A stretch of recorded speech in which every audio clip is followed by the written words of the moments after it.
pessoa. O que acontece, por exemplo, que água muito gelada ou uma água muito quente, ela pode fazer com que aumente a pressão na região da nossa garganta. E o que é que tem dentro da nossa garganta? Nós temos músculos ali dentro, correto?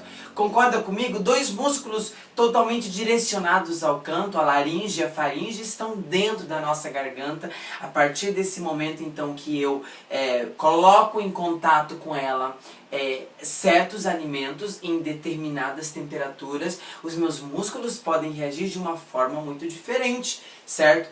Pense o seguinte, então, eu, por exemplo, vou tomar uma água muito gelada, gaseificada, ou seja, aquela água com gás, que por sinal eu amo, eu primeiro tomo algo muito gelado, os meus músculos sim podem ter o efeito contração, ok, na minha garganta.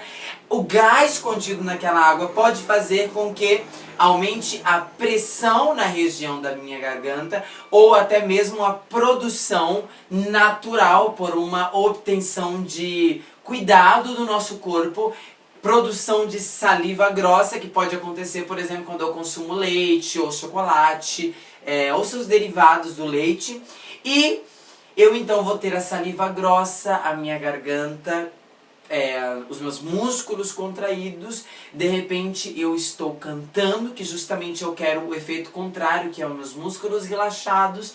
Isso vai causar o que, Paulo? Posso ficar rouco, ou posso no mínimo ficar um pouquinho rouco com ardência. Não necessariamente isso vai me causar uma inflamação ou uma irritação severa, não. Mas isso pode sim me provocar a rouquidão.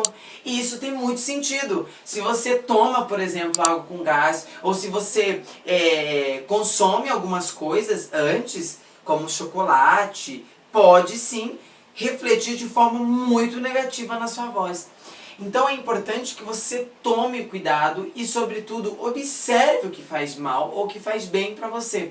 O café, por exemplo, tem o poder muito grande de desidratar as pregas vocais. Isso de pessoa para pessoa, mas evite na hora que você está cantando. Assim também, agradecimento ao meu cachorro com participação em latidos. Isso também vem quando a gente toma água gelada, quando a gente toma água quente. Então esse efeito negativo pode acontecer também quando nós consumimos água gelada, quando a gente consome água quente. Então é importante que a gente observe isso e tente evitar na hora que a gente está principalmente fazendo uso intenso da nossa voz. Só estou cantando aqui uma coisinha ali ou outra, vai estragar? Não pense dessa forma. Também não se limite a pensar que tudo vai gerar uma consequência de perda de voz. Isso não é legal e não é correto que a gente pense dessa forma. Combinado? Um abraço e obrigado por você ter assistido até aqui. Um beijo pra quem quiser e a gente se vê no próximo vídeo. Tchau, galera!